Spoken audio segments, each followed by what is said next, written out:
바른정당 노원병 당협위원장 어서 오십시오. 예, 안녕하십니까. 세미래정책연구소 허성모 소장님 어서 오세요. 예, 안녕하세요. 우리가 그러니까 지난주에 뉴스닥 마무리를 하면서 박근혜 대통령에 대한 탄핵이 결정이 난 후에 그 세상에서 만날지도 모르겠다라고 인사를 했는데 그렇습니다. 진짜로 심판이 내려졌고 파면 결정이 내려진 월요일 아침이 됐습니다. 어제 갑작스럽게 사실은 이제 오늘 오전에 할 걸로 다들 생각하고 있었는데 그렇죠. 네. 저녁에 깜깜할 때 박근혜 대통령이 퇴거하는 모습 두 분은 어떻게 보셨어요? 한마디로 좀 표현을 하신다면 누구부터 하시겠어요? 서성모 소장님? 예, 박근혜는 결코 변하지 않는다. 초지일관의 모습. 한마디로 초지일관. 이준석 위원장. 진짜 딱 떠오르는 느낌이 이쯤 되면 진짜 막 하자는 거지요라는 생각이 들 정도로. 막 하자는 거지요. 약간 사실 지지층도 그렇고요. 국민 전반을 어떤 보듬는 어떤 행동과 메시지가 나올 것으로 기대했지만은 그렇게 되지 않았죠. 네, 오히려 정치적 주장이 강화된 메시지가 나왔죠. 그러게요. 네, 그러니까 참 상황 인식의 문제인 것인지 아니면 상황 인식을 하고 그래서 뭐랄까요? 해법의 문제를 이렇게 갖고 있는 건지 모르겠지만은 뭐 예측할 수 있는 범위를 넘어섰습니다. 예측의 범위를 넘어섰다. 예. 초지일관 이라고 하신 건 허 소장님 왜 그러신 거예요? 그렇죠. 박근혜 대통령은 언제나 이 세상을 자기 중심으로만 생각하는 사람. 예. 남을 배려하지 않는 사람. 예. 흔히 우리가 이런 걸 천동설주의자라고 그러죠. 예. 결코 변하는 사람이 아니에요. 예. 그 우리가 다른 말로 혹시나 했는데 역시나. 그런 표현이죠. 예. 너무나 실망스러운 모습이에요. 실망하셨어요. 지금 청취자 문자도 사실은 그렇습니다. 한 분이요 이런 문자 주셨더라고요. 사실은 이제 탄핵이 되고 나서 좀 안타깝다는 생각을 하셨대요. 아까 어떤 문자였더라. 그랬는데 어쨌든 청와대를 나서야 되는 상황을 보면서 좀 그래도 안 됐다라는 생각을 하셨던 분이 있는데 마지막에 그 메시지를 듣고서는 다시 화가 났다. 이런 문자 아까 한 분이 주셨더라고요. 이런 느낌. 저는 박근혜 대통령이 그 평소에 하던 정치적 선택들을 봤을 때, 그 피해자 모드의 극대화를 할 줄 알았거든요. 아하. 네, 근데 오히려 이제 불복에 가까운 메시지가 나오게 되면서 그러니까요. 사실 이제 전국은 이제 또 예를 들어 보수 진영은 괴멸 상태로 갑니다. 이렇게 되면은. 괴멸 상태로 갈 거라고. 아니 이 상태에서 예를 들어 어제 보시면은 자유한국당 의원들 쫙 도열해가지고 이제 있었잖아요. 그렇죠. 근데 잘 보시면은 그때 처음에 삼성동 사저로 오늘 이동한다고 나온 게 한 5시쯤 이제 나왔고 실제 이동이 이루어진 거는 그 뒤에 한 2-3시간 정도 걸렸으니까 솔직히 그게 자발적으로 나온 거면은 그 메시지 받고 다 나옵니다. 의원들. 자발적으로 아무나 갈 수 있는 거였으면. 그 자발적이 아니라고 보시는 거예요? 거기 모여 있는 거. 분명히 거기 보면은 어제 제가 봤을 때는 솔직히 민경우 의원도 있었고요. 역할에 맞게 다 부른 겁니다. 그거는. 부른 거라고 보세요? 찍어서? 그렇게 하지 않았다면 거기에 예를 들어 제가 솔직히 말씀드리면은 어제 퇴임한다는 것이 일찍 알려졌던 것도 아니고 5시쯤 이렇게 알려졌는데 몇백 명의 지지자가 모인다는 것도 쉽지 않고요. 아까 조홍천 의원하고 같은 말씀하시네. 그러니까 연락이 갔을 거라고 보시는 거예요. 그렇죠. 미리 지지자들한테. 그리고 의원들 같은 경우에는 거기서 솔직히 가고 싶으면 더 가고 싶은 친박들이 있었을 겁니다. 있겠죠. 예를 들어 우리가 알고 있는 그 핵심 골수 분들. 진박이라고 불리는 진박이라는 분들. 그런데 못 간 분들이 계시죠. 지금 보면은. 그러네요. 그리고 그분들이 공교롭게도 최근에 이제 탄핵 정국에서 좀 이런 표현 좀 그렇지만 애매한 스탠스를 취했던 분들은 또 못 갔습니다. 그러니까 이거는 그러니까 어제 그 멤버들로 인해 가지고 또 이제 서열이 한번 나눠진 겁니다. 서열이 한번 또 나눠진 우리 거다. 익히 알고 있지만 친박이라는 집단은 처음에 굉장히 거대한 그러니까 19대 때도 보면은 국회의원 전원으로 시작했다가 마지막에는 결국에는 아주 적은 소수의 한 20-30명 정도로 분할을 했거든요. 지금 이 탄핵을 당한 국면 속에서도 한번 또 이제 서열을 나눠가지고 충성 경쟁을 유도하는 겁니다. 지금. 그렇게 보시는 거군요. 허성모 소장님. 그래서 끊임없이 박근혜 대통령은 이 지지세를 축소하면서 결집력을 강화하는 그런 모습으로 지금 4년을 해왔다. 원래 그 새누리당이 한국 사회에서 주류고 다수파였습니다. 정파로. 그런데 집권하자마자 아주 이걸 친박 중심으로 소수화시키고 또 그 안에서도 최순실 중심으로 아주 극소수화시켜서 스스로 고립돼 갔는데 어제의 모습은 이제 극단적인 대치 국면을 대통령 스스로가 유도하면서 뭐 옥새에 가까운 그 진영 싸움을 지금 시작했다. 그리고 자기를 늘 지지해 주시는 대구 경북을 중심으로 해서 근거지 친지전을 구축하고 있는 모습이다. 그렇게 봅니다. 와, 이렇게들 분석을 하시는 거. 여러분은 어떻게 장면을 보셨습니까? 많은 분들이 문자 주시는데, 그래요. 4490님의 한마디만 소개하고 넘어가죠. 이분은 딱 4글자 주셨어요. 고집불통. 이렇게 느끼셨답니다. 예, 뭐 자유롭게 느끼실 수 있는 거니까 문자 주시고요. 하한가부터 보겠습니다. 이번 주 하한가. 단언컨대 두 분의 하한가 역시 이 탄핵이라는 사건에서 크게 벗어나진 않으셨을 것 같아요. 허성모 소장님 하한가 누굽니까? 그렇습니다. 박근혜 전 대통령과 그 참모진들을. 참모진. 예. 이준석 위원장. 저는 뭐 진박이라고 합니다. 진박. 예. 그러니까 비슷한 이유실 것 같은데 우선 박근혜 전 대통령과 참모진까지 꼽으신 이유는 뭐예요? 박근혜 대통령 본인은 뭐 지금까지 초지일관 보여준 그 정치적 스타일이나 지향점이 분명합니다. 자기의 잘못을 한 번도 인정하지 않고 오히려 역공격하는 그런 방식이었고요. 그래서 이제 청와대에서 뭐 퇴거를 지금 3일 동안 미루고 있다가 하지 않았습니까? 그렇죠. 그럼 본인의 문제도 본인의 문제죠. 뭐 예를 들면 전혀 탄핵이 인용될 것이라 생각 못하고 기각될 거라 생각하는 이런 가치관이나 태도도 문제인데 대통령에게 객관적 사실, 국민적 정서를 전달하지 못하는 참모들도 문제다. 그걸 또 넘어서 준비가 전혀 없는 사람들이라는 게 이번에 드러났습니다. 준비가. 예를 들어서 기각이 되든 인용이 되든 모든 경우의 수를 다 가상해서 대비를 해놨어야 됩니다. 그러니까 기각이라고 확신을 했더라도 그렇죠. 인용의 가능성이 1%라도 있을 수 있으니 나는 이런 준비를 해야겠구나라고 그렇죠. 참모진들은 생각했었어야 된다는 거예요. 그게 참모의 역할이거든요. 그렇죠. 뭐 대통령한테 보고할 필요도 없이 준비를 해뒀어야 되는데 이번에 그런 준비가 전혀 없다는 게 드러났습니다. 그런 걸 볼 때 이 참모진들이 정말 무능하고 무책임한 사람들이고 그다음에 두 번째 이 참모진에 대해서 지적할 수 있는 게 그럼 대통령이 탄핵이 되고 어제 나왔잖아요. 그럼 비서실장, 경호실장 다 동시 사표 내야죠. 사실은 그게 맞는 정무수석은 왜 그 사표를 안 냅니까? 자, 그럼 총리를 보좌하겠다 하는데 총리실에 이미 그런 제도가 다 있습니다. 물론이죠. 지금 청와대 비서실이 보좌하지 않아도 총리실 보좌진만으로도 국정을 완벽하게 수행할 수 있는 시스템이 다 마련되어 있습니다. 사람 수만으로는 차고 넘친단 말이에요. 그렇습니다. 수의 문제가 아니라는 거예요. 그래서 지금 청와대에 있는 보좌진들, 참모진들 중에서 따라 들어간 정무직이나 이런 그 원래 공무원이 아니었던 분들은 지금 다 사표를 내는 게 맞습니다. 그렇죠. 국가안보실 부분은 아주 뭐 이렇게 그대로 유지하는 게 맞지만. 그런 상황에서 참모진들은 우왕좌왕 사흘 만에 퇴거를 하는. 그럼 박근혜 전 대통령도 사실 불편한 거잖아요. 법적으로는 대통령이 아닌데 거기에 계속 머물러야 하는 상황도. 그렇습니다. 그렇죠. 그런데 이제 이게 박근혜 대통령의 잘못도 동시에 있는 게 참모진한테 어떤 자율성이나 준비할 수 있는 그런 것들을 지난 4년간 한 번도 준 적이 없고 오로지 극소수 몇 명 문고리들을 하고만 해왔기 때문에 또 이런 현상이 동시에 문고리 사라지고 최순실 사라진 상황에서 모두 다 집단 멘붕인 거예요. 그렇습니다. 사실 근데 최근에 그걸 보면은 사실 2, 3일 정도 이렇게 뭐 퇴거가 지연되는 거에 대해 가지고 크게 비난 여론이 있었던 건 아니거든요. 그렇기 때문에 사실 국민들도 많은 이해를 가지고 이제 비난 여론도 있긴 있었지만은 뭐 그게 뭐 진짜 뭐 아예 그게 격화되어 가지고 진짜 뭐 퇴거를 요청하는 어떤 시위가 따로 있고 이런 건 아니었는데 그런데 그래도 일말의 기대가 있었다면 나올 때 메시지 정도는 기대했었는데 그러니까 나오는 시기보다도 나오는 형식과 그리고 나와서의 어떤 메시지가 참 미흡했다는 것이 그게 전 준비 부재라고 봐요 저는. 그리고 사실 이 상황에서 봤을 때 사실 참모진 같은 경우에는 그 실패에 대해 책임을 져야 되거든요. 그런데 우리 지금 이 최순실 사태 터진 뒤부터 10월 23일부터 꾹 보자면은 처음에 그러면 당내에서 새누리당 그 당시 새누리당 내에서 그 친박계 인사들의 당직 사퇴를 요구했지만 그것도 안 받아들여졌고요. 그 다음에 대통령의 뭐 사과가 오히려 앞섰고 뭐 이런 식으로 이상하게 흘러갑니다. 그러다가 결국에는 탄핵을 맞았는데도 그 전에도 아무도 책임지는 사람이 없었던 그런 국면이 이어지고 있는 것이고 저는 박근혜 대통령의 그 인사에 대해 가지고 지금도 약간 거론해 보자면은 지금 와서 보면은 대리인단이나 변호인단을 구성할 때 최악의 선택들을 한 거죠. 대리인단과 뭐 변호인단. 서석구 변호사, 김평우 변호사. 그렇죠. 이런 뭐 예전에 유영아 변호인이라든지 잃었죠, 오히려. 그러니까 그런 전략을 세우는 것부터 해가지고 과연 누가 도와주고 있었던 것인가. 지금 와서 계속 안 좋은 선택들이 왜 이렇게 이어질 수밖에 없었나. 이게 좀 어떤 면에서 좀 안타까운 측면이 있긴 합니다. 저는. 그 이준석 위원장의 하한가로 자연스럽게 넘어가 보죠. 앞에서 허성모 소장은 참모진을 뽑았다면 이번 이준석 위원장은 진박을 하한가로 뽑으셨어요. 진짜 진박. 그렇죠. 이제 당청이라고 했을 때 청에서는 참모들이 높겠지만 당에서는 이제 박근혜 대통령을 서포트하던 이제 진박들이 있는데 헌재에서 대통령 파면이 선고된 직후에 자유한국당 쪽에서 이제 바른정당 쪽으로 입당 문의한 분들이 좀 있습니다. 잠깐만요.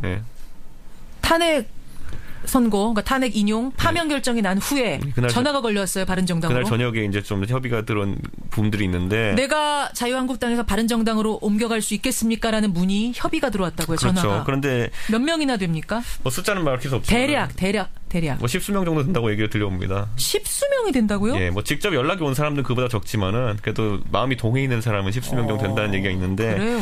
근데 지금 자유한국당은 어쨌든 한번 분열을 해야 됩니다, 지금. 예. 무슨 말이냐면은 예전에 탄핵에 창성했던 64명 중에서 예. 아직까지 바른정당으로 오지 않은 절반, 32명 정도가 지금 그렇죠. 1차적 대상이고요. 이들에게는 두 가지 선택이 있습니다. 내가 남고 진박을 내쫓던지 아니면은 내가 나와서 바른정당을 오든지. 아니 왜 같은 배는 계속 쭉 못 타고 간다고 보세요? 왜냐하면 나머지 32명 같은 경우에는 확실히 수도권 성향의 수도권 지역구를 두고 있는 그런 의원들이 많기 때문에 현실적으로 수도권에서는 지금 자유한국당 같은 경우는 굉장히 축소되어 있습니다. 지지층이. 그러네요. 예, 그렇기 때문에 그리고 그 지지층이라는 것이 이제 남아있는 한 10% 정도 되는 지지층이 굉장히 수동적 지지층입니다. 그러니까 여론 확산을 시키기 어려운 지지층이기 확장성이 때문에 별로 없는. 그래서 앞으로 그 둘 중에 한 가지 선택해야 됩니다. 이쪽도 벼랑 끝이고 저쪽도 벼랑 끝이고. 내가 나가든 저쪽을 내쫓든. 그러니까요. 그런데 그 분화가 한번 있을 것으로 보이고 예. 그 과정의 핵심에 보면 지금 뭐가 있냐면요. 황교안 총리 이제 사실상 출마 불가능해졌습니다. 황교안 총리 출마 불가능이라고 보세요? 저는 이 상황에서 이제 나오려면 당이 기반이 되려면 자유한국당의 지지율은 유지돼야 되는데 예. 당 지지율도 푹 빠졌고요. 지금 탄핵과 함께 절반 정도 푹 빠졌고 반토막 났습니다. 예. 그리고 황교안 총리가 이제 선거 관리자 입장인데 그렇죠. 이번 주 중으로 선거 일자를 지정해야 되거든요. 예. 아무리 작은 그 스텝이라 할지라도 내가 만약 뛸 생각이 있는 선수라 그러면은 선거 일자를 지정하는 것조차도 결과에 약간 유불리에 영향을 주기 때문에 진짜 나가려면 대선일 지정하기 전에 사퇴해야 전에 됩니다. 나가야죠. 전에 자기가 나가야죠. 날짜 정해놓고 자기가 선수로 뛰는 건 말이 안 되거든요. 그렇죠. 그래서 황교안 총리가 만약 카드가 불발되면은 예. 자유한국당의 고민은 거기서 시작됩니다. 그러면 황교안 총리 말고 가장 그럼 대중성 있고 그나마 가능성 있어 보이는 후보는 홍준표 지사인데 홍준표 지사도 너무 그걸 잘 알아요. 내가 친박 후보가 될 수 없다는 거를. 친박에서 날 밀어주진 않을 거라는 걸. 홍준표 지사는 한 번도 남한테 뭐 어떤 브랜드를 달고 갔던 적이 없고 그냥 뭐 범친이적인 성격은 있었지만은 그렇죠. 이분 성격은 그래도 독고다이라고 우리가 표현하는 독불장군식. 예. 요 표현은 지양해 주시고 비방용의 독불장군 스타일. 독불장군 스타일이기 때문에 이 독불장군 스타일에 있어가지고는 진박도 부담스러워합니다. 그래서 이분을 대통령 후보로 선출하기를. 그렇기 때문에 아마 이런 부분이 있어가지고 예. 자유한국당이 후보 내는 게 지금 쉽지가 않다. 예. 낸다 하더라도 아주 강력하게 결합된 당과 결합된 형태의 후보는 아닐 것이다. 그러니까 살기 위해서 내는 후보일 것이다라는 생각이 많이 들게 되는 거죠. 그러니까 자유한국당은 일단 나가려는 의원들이 지금 꽤 많아질 거고 그렇죠. 거기다 후보도 마땅치 않은 황교안 총리조차 후보 카드로 잃어버리는 상황 상당히 어렵습니다. 제가 이거 어제 들은 얘기는 그저께 분석인데 어제 박근혜 대통령이 진박 서열 한번 또 세워주문이 돼가지고 그렇죠. 동요는 더 심해집니다. 얼마까지 나올 수 있다고 보세요? 자유한국당에서 탈당할 수 있다고 보세요? 뭐 제 생각엔 자유한국당에 있는 의원들이 좀 위기의식을 느낀다면은 어제 간 사람 빼고 다 나와야 됩니다. 진짜. 그 희망사항이시고 실제로는 한 30명은 나오겠습니까?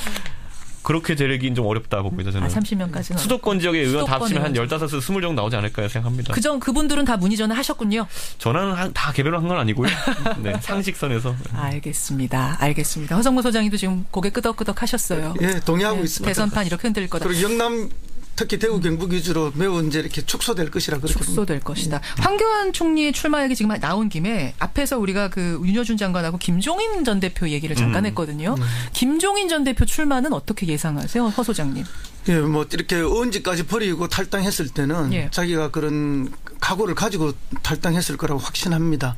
그러나 이제 본인은 그런 희망을 가능하게 갖고 있지만 그리고 헌법 개정하면서 뭐 3년짜리 대통령 이렇게 하고 그다음에 이제 대통령 후보를 내지 못하는 당연들은 이제 총리와 2개의 부총리 자리 3정성을 나누어주고 또 27개 가량되는 장관직 들을 나눠주는 이런 배분을 통해서 자기가 후보가 되려고 하는 그런 명백한 의사는 가지고 있다. 그러나 그것이 실현될지 안 될지는 지켜봐야 할 것이다. 그렇게 나가는 거는 확실해 보이는데 진짜 그렇게 될진 모르겠다. 그렇습니다. 그런 구상을 갖고 움직이는 건 확실한데 그게 이제 현실화될지는 좀 더 지켜볼 필요가 있다. 그렇게 보입니다. 이준석 위원장 동의하세요? 뭐 나오실 겁니다. 왜냐하면 지금 이제 나이가 있으시기 때문에 정치적으로 판단하셔야 되는 시기고 비슷한 맥락으로 손학규 후보도 나왔고 그리고 정운찬 총리도 이제 대선 전에 뛰어든다고 하는 것으로 봤을 때 이번에 또 70대 그룹이 하나 또 생긴 것 같습니다. 이제 70대 그룹. 그러니까 그 아까 말씀드린 거 언급드린 세 분이 70대 그룹이 하나 생긴 것 같은데 이분들이 나름대로 가진 장점들도 또 있습니다. 예를 들어 김종인 대표 같은 경우에는 아까 말했던 개헌 구도라든지 이런 것들에서 본인이 임기 단축을 제일 먼저 얘기를 했었거든요. 그렇죠. 그렇기 때문에 그런 부분이 유권자에 어떻게 먹힐지는 지켜봐야겠습니다. 결과는 모르지만 나올 건 확신한다. 두 분 다. 이 구도가 왜 생기냐면요. 지금 1등, 2등, 3등 정도 후보군 4등 정도까지 안철수 후보까지 포함해가지고 안철수, 이재명, 안희정, 문재인 이 네 분 빼고는 지지율이 2, 3%대를 벗어나지 않고 있다 보니까 5등 후보는 꽤 쉽게 될 수 있는 구조예요. 그래가지고 거기에 지금 탐을 내는 분들이 있을 겁니다. 알겠습니다. 알겠습니다. 그거 지켜보기로 하고 자 상한가 가죠. 상한가. 허성무 소장님 상한가 누구 주시겠습니까? 예, 언론도 관심이 없고 국민도 관심이 없고 아무도 관심이 없는 상한가 하나 꼽았습니다. 뭡니까? 예, 지금 한 달쯤 있으면은 재보궐선거가 전국적으로 실시가 됩니다. 4월 12일에. 지금 이 얘기 처음 듣는 분들도 많을 거예요. 그렇습니다. 예. 4월 12일 날 여러분 재보궐선거가 있어요. 예, 전국 30군데에서 시행이 되는데요. 물론 이제 국회의원 재보궐선거는 경북 북부지방에 하나밖에 있고요. 나머지는 이제 기초단체장 3개, 광역 의원 7개, 나머지 19개 기초의원 선거가 있는데. 그렇죠. 그래서 이제 전혀 국민들도 관심이 없지만 이것이 이제 대선을 한 달 앞두고 시행되기 때문에 이 결과가 대선의 바로미터가 될 수가 있다. 그래서 매우 중요한 선거다. 그래서 이제 시간이 좀 지나면은 이게 관심주로 아주 뭐 상한가를 칠 수밖에 없는데 저는 이제 이렇게 이 주의 최고 상한가라기보다는 오히려 이제 관심주로 끄집어낼 만한 추천 종목이다. 여러분 관심 가지셔야 됩니다. 4.12 재보선. 이게 선거 구들을 살펴보면요. 그 상주하고 군위청송 이쪽에서는 자유한국당이 후보를 안 내기로 했어요. 오늘. 그래요? 아예? 예, 무공천하겠다라고 했는데 이건 사실상 김재원 전 수석을 이제 밀어주겠다라는 의도로밖에 읽을 수가 없는데 그래서 이 부분은 좀 피해가는 느낌입니다. 바른정당과 자유한국당의 대결. 왜냐하면 TK 결전이기 때문에 그러네요. TK 목장의 결투라는 거는 이거는 양쪽에 치명적이거든요. 결과가 나오는 거에 대해서. 그래서 그걸 피해가는 거고 지켜볼 만한 건 경기도 지역에 이제 시장이 2개 있습니다. 하남시장하고 포천시장이 있거든요. 그런데 여기야말로 수도권 민심이 어떻게 흘러가는지를 확인해 볼 수 있는 아주 중요한 대선의 전초전처럼. 광역의원 7명 중에 대구에 2개가 있습니다. 시의원이. 거기도 지금 뭐 수성구도 껴있고 한데 과연 여기서 대구의 헤게모니를 누가 잡을 것인지를 분석하는 게 상당히 백미일 것 같습니다. 이번 주 상한가 4.12 재보궐선거. 이준석 위원장은 상한가 뭐 골라오셨어요? 저는 미디어를 골랐습니다. 미디어? 방송 미디어? 예, 약간 추상적인 개념일 수 있지만은 이번에 선거를 우리가 대선을 이제 2달도 안 남겨둔 상태인데 그렇죠. 결국에는 마지막에 한 24일이라고 하지만은 그 공식 선거 운동 기간을 제하면은 앞에 한 달은 경선입니다. 그렇죠. 경선하고 그러면 경선에서 뭐 여러 가지 뭐 방식이 있겠지만은 끝나고 한 달 정도밖에 실제로 시간이 안 남는데 그때 언제 과거 선거처럼 동원 유세를 하고 조직을 하고 하겠습니까? 이번 선거에서는 정말 미디어가 중요한 역할을 할 거다. 그래서 저는 이번에 참 안 좋은 계기로 이번에 빨리 보궐선거를 해야 되는 상황이 왔지만은 그래도 선거 문화가 한 단계 올라갈 수 있는 기회는 됐다. 왜냐면 어쩔 수 없이 조직선거, 동원선거, 무슨 돈 푸는 선거가 안 되거든요, 지금. 그러면 최대한 고공전을 다들 펼칠 텐데 고공전을 할 수밖에 없는 강제된 상황 속에서 유권자가 이걸 즐기는 방법을 이제 터득해 나가는 것도 이번에 저는 아예 선거 문화가 크게 바뀔 수 있는 계기일 거다 이렇게 생각합니다. 근데 하나 걱정되는 건 이 미디어 선거전이라는 게 잘못하면 이미지로 결판이 나버릴 수도 있는 거 아니에요? 소장님? 그렇습니다. 최근에 그런 경향성이 아주 많이 나타나고 있는 것이 아주 뭐 끝장 토론 이런 것보다는 그 예능 프로, 시사 예능 프로에 나가서 아주 그 조작되는 상징 이미지만 보여주는. 그러니까 여기 지금 김현정의 뉴스쇼에 나와서 토론을 하셔야 되는데 예능 프로 이제 좀 쉽게 갈 수 있는 데서만 그렇습니다. 자꾸 후보들이 얼굴을 노출시키려고 하죠. 오히려 후보를 띄워주고 후보의 상징을 조작해주는 방식으로 예능 프로들이 이미지 포장이 가능한 프로에만 나가려고 하는 거죠. 그런 미디어 선거가 더 조장될 가능성이 있어서 그게 좀 걱정이긴 합니다만은 뭐 저는 이준석 의원 의견에 전적으로 동의하고요. 사실은 지난 대선부터는 조직과 돈의 동원은 거의 없어졌습니다. 그래 할 수도 없고 그래서 미디어 선거가 갈수록 커지고 있고 선거 규모가 클수록 미디어의 중요성이 더 커지고 있습니다. 그래요. 덧붙이실 말씀 있으십니까? 저는 그래서 사실 이 부분에 있어가지고 방송사들이 아까 언급했지만은 좀 합의를 해가지고 좀 규격을 잘 맞춰야 될 것 같거든요. 지금 보면은 저도 뭐 보면은 각 후보별로 예능 출연이라는 걸 이제 계속 꿈꾸게 된 이유 뭐냐면은 시청률 많이 나오는 거 한 방에 어떻게 좀 해보려고 하는 한 방에 느낌이 시간도 큽니다. 짧은데 한 방에 그렇죠. 왜냐하면은 솔직히 말하면 대선 주자 검증 토론회라고 이렇게 각 방송사에서 했지만은 그거 시청률 시제표 보면 1에서 3% 정도 나옵니다. 그래요. 근데 잘 나가는 예능 프로 같은 경우에는 막 8% 이렇게 나오거든요. 그렇죠. 그리고 재방송도 많이 트니까 그런 거는. 그래서 한 방에 어떻게 뒤집어 보려는 생각을 많이 하기 때문에 그런 건데. 우리 국민의 몫이 중요한 거네요. 그렇죠. 국민들이 찾아서 정말 봐야 되는 토론들 챙겨봐 주시고 진짜 봐야 되는 인터뷰 들어주셔야 되는 거예요. 그리고 이번 선거 같은 경우에는 선거가 실제 2달밖에 안 남았음에도 불구하고 정책 완전 실종입니다. 그러네요. 그러니까 과거 같은 경우에는 뭐 행정수도를 이전한다부터 시작해가지고 복지 공약 뭐 기초연금을 하겠다 뭐 이런 것들이 지금 시점에 나와야 되는 건데 그렇죠. 안 나왔다는 것 자체를 국민들이 지적하고 그 앞으로 5년 동안의 미래를 어떻게 할 건지 계속 유권자들이 물어야 됩니다. 그 주자들한테. 중요한 부분 지금 지적해 주셨습니다. 뉴스쇼 진권시장 뉴스닥. 오늘 상한가 보도에는 4.12 재보궐선거와 미디어, 그리고 하한가 보도에는 박근혜 대통령과 참모진, 또 진박을 올리면서 오늘은 여기까지 하겠습니다. 네. 두 분 고생하셨습니다. 감사합니다. 세미래정책연구소 허성모 소장, 바른정당 노원병의 이준석 당협위원장이었습니다. 장이었습니다.